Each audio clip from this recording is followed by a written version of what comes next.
Always, don't scroll. Para ito sa mga babae sa 1 Timoteo 2 verse 9. Gayun din naman na ang mga babae magsigayak ng mahinhing damit na may katimtiman at hinahon. Yung mga babaeng manoot na parang wala rin damit.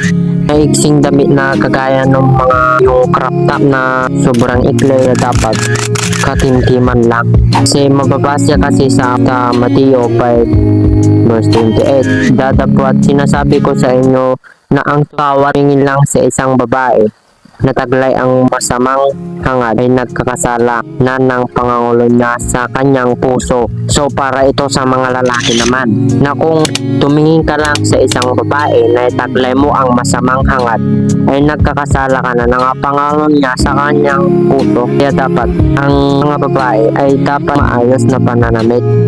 Babae ay yung mahinhin, yung katamtaman, mahinahon, hindi lang mapagnanasaan kasi ayos ang bihis mo. Kaya dapat ganun lang.